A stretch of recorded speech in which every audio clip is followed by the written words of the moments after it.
Assalamualaikum warahmatullahi wabarakatuh. Perkenalkan, nama saya Rofiko Anzil Guritno dari kelas 1BA05. Dalam rangka mengerjakan tugas hubungan masyarakat dengan dosen pengampu Septiarini Puspa Aji, di sini saya akan menjelaskan etika profesi seorang PR.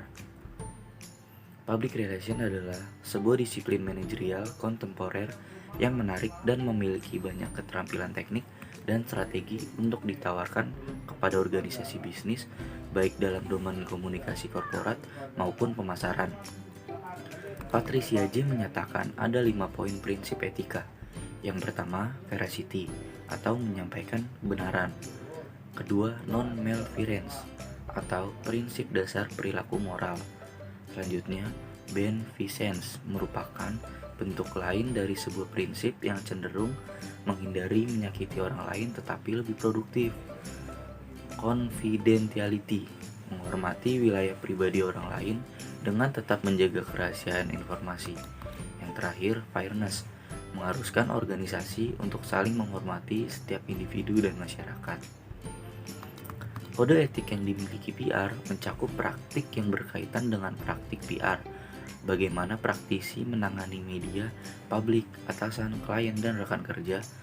Kode etik profesi Humas International Public Relation Association atau disingkat IPRA merupakan rujukan utama untuk profesi public relation.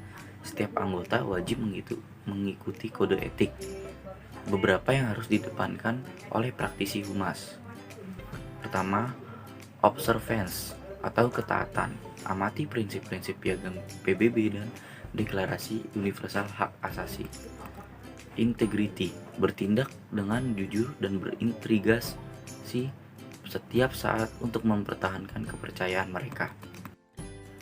Dialog, berusaha untuk membangun kondisi moral, budaya, dan intelektual dalam dialog dan mengakui hak semua pihak yang terlibat untuk menyatakan kasus mereka dan mengekspresikan pandangan mereka. Transparansi, bersikap terbuka dan transparan dalam menyatakan nama, organisasi, dan minat yang mereka wakili. Konflik, hindari konflik kepentingan profesional dan mengungkapkan konflik tersebut pada pihak yang terdampak ketika konflik tersebut terjadi.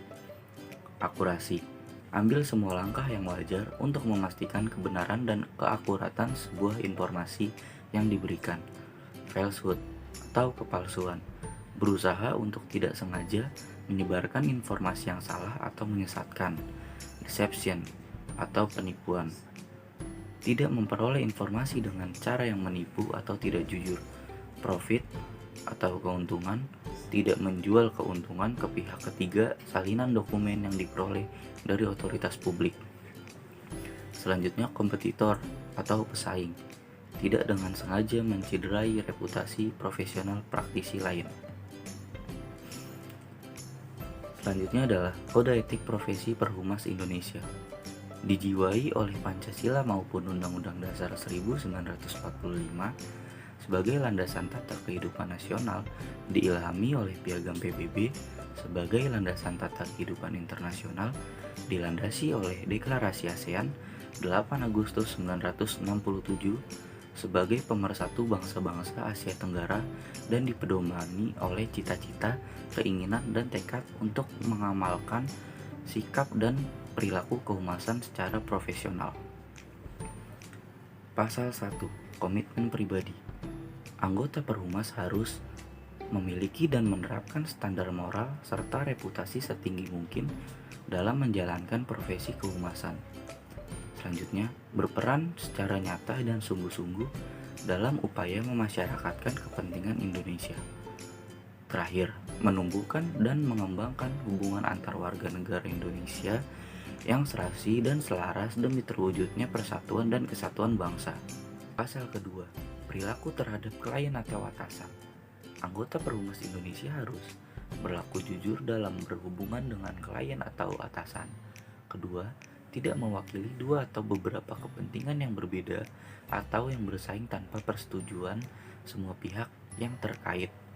3. Menjamin rahasia serta kepercayaan yang diberikan oleh klien atau atasan maupun yang pernah diberikan oleh mantan klien atau mantan atasan. Keempat, tidak melakukan tindak atau mengeluarkan ucapan yang cenderung merendahkan martabat klien atau atasan, maupun mantan klien atau mantan atasan. Kelima, dalam memberi jasa-jasa kepada klien atau atasan, tidak akan menerima pembayaran, komisi atau imbalan dari pihak manapun selain dari klien atau atasannya yang telah memperoleh kejelasan lengkap. Terakhir, keenam, tidak akan menyerahkan kepada calon klien atau calon atasan bahwa pembayaran atau imbalan jasa-jasanya harus didasarkan kepada hasil-hasil tertentu, atau tidak akan menyetujui perjanjian apapun yang mengarah kepada hal yang serupa. Terakhir, pasal ketiga, perilaku terhadap masyarakat dan media massa. Anggota Perhumas Indonesia harus: yang pertama, 1.